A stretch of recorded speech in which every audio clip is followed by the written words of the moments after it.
Welcome to the Moment of Clarity podcast. I'm Nate. I'm Jared. I'm Jacob.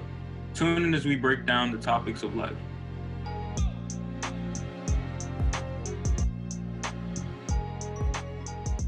Donald Trump is like the Michael Jordan of bad presidents. Okay. That's top tier. It's just like I haven't. It's almost unreal because I've never seen anybody that bad, and like to be that bad at your job, and 70-something million people approve of you.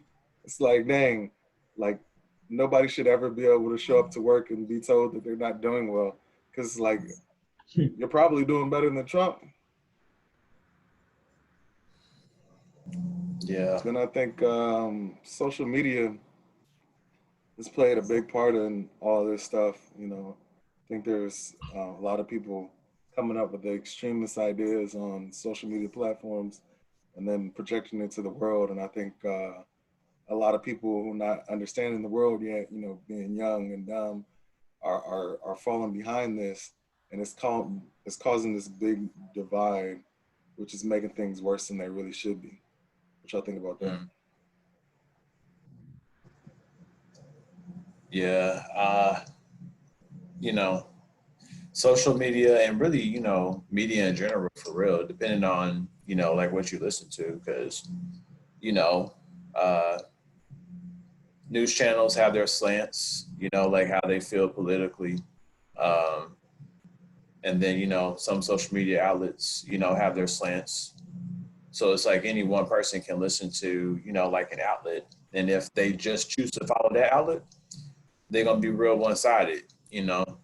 I just think it's important to like make sure you have multiple outlets of, you know, news, multiple outlets of like media, social media and all that stuff, rather than just one, because you never know, like whoever's creating these outlets, you don't know like what their motive is all the time, you know. And then you know, people are attracted to, you know, flashing lights and things going like really quickly. And unfortunately, you know, people know that, like the people who want to get people in to a certain ideology, they know that people like flashing lights. So all they got to do is flash some lights and people are going to be attracted to it. So I think it's like, you just got to sit back and think like, okay, what is attractive to most Americans? And let me see like if these news outlets are doing that, or let me see if these social media outlets are doing that, you know? And honestly, like that's for either side. Like if you're Republican, Democrat, whatever, you do have to be careful for like who's feeding you the information. Because you can't always like 100% trust that what they're telling you is like objective, you know? So I think a lot of times, you know, the best way to learn about, you know, government and stuff like that is, you know, like really like long segments of just like interviews, you know. There have been times where like, I watch PBS a lot. So, or when I watch TV, like I'll watch PBS. And so PBS, you know, it's like they'll actually sit there and talk about a topic for like 15 minutes straight. Like one story would be like 15 minutes. So it almost makes it to where it's like that old school boring. I remember like growing up, you know, news used to be, you know, it'd be boring. And it's almost like sometimes we have to get in that space, because if not, we'll always look for the lights and like the headlines and all that stuff. So, you know, I don't really follow, you know, social media too much, and I don't really watch the news, you know, and the way that I got the alerts about, you know, what was going on in the Capitol was just through, you know, like my job, you know, like on the computer. And it just seemed like usually, man, it's like I usually end up picking up information from some reliable source, you know, so I just think that's like the best way to do it, man.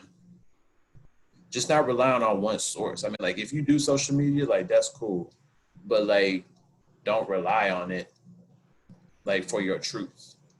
You know, it's like you got to search for the truth yourself. And sometimes that means like, you know, looking at 5 different outlets, you know, and like knowing the history of those outlets, you know, like who's making the decisions in those outlets, you know, what are their political views?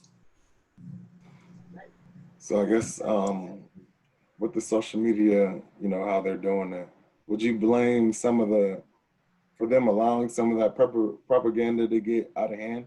Because I feel like they ultimately have a control. Because what I was thinking about the other day when they were talking about they blocked President Trump's Twitter account, I was like, they could have been, you know, blocked his Twitter account, or they could have been blocked, you know, his social media accounts when he's like inciting a riot. Like uh, all that time since he's been saying that the election was rigged and it was fake because he lost. I mean, there's no reason for like them to keep allowing them to speak in the media. The media doesn't have to show up. I think sometimes because like the media wants to be 24 hours all the time, they're just looking for like all these negative news or topics to keep you hooked in. And it's like 1, 2, 3 minute segments because that's what they think everybody's, you know, attention span is. But like you were saying with the PBS, I guess sometimes it's better to like, you know, be able to focus in and understand what's going on instead of rushing from one thing to the other and never getting an understanding. So it's like back then they were better with creating longer lasting segments because they had more time.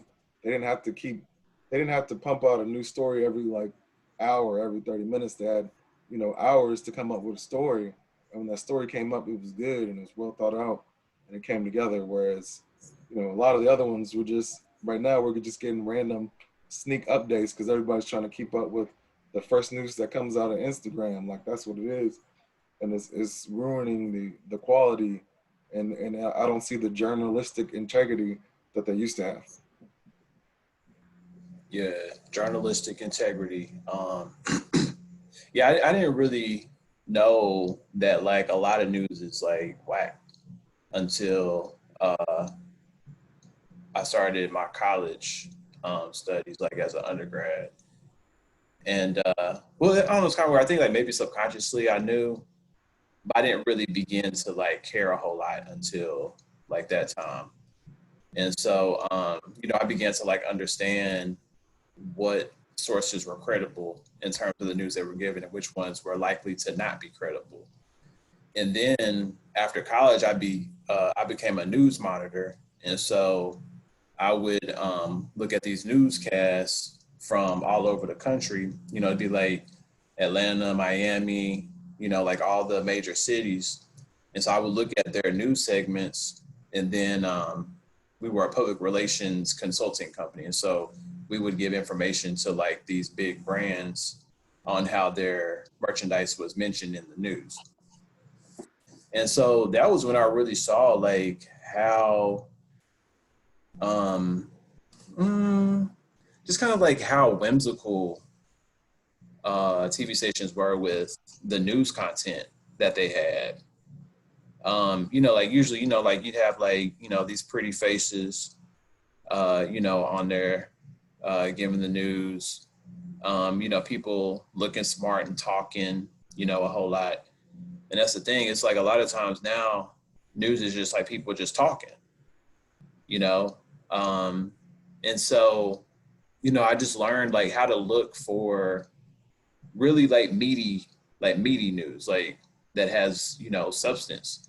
And a lot of times it's not the popular ones. You know, it's not going to be the ones on the major networks. Like it's going to be some like hidden channel way off in the cut, you know, that like, people don't really watch because it's not filled with like, you know, beautiful faces and like, you know, people smiling all the time.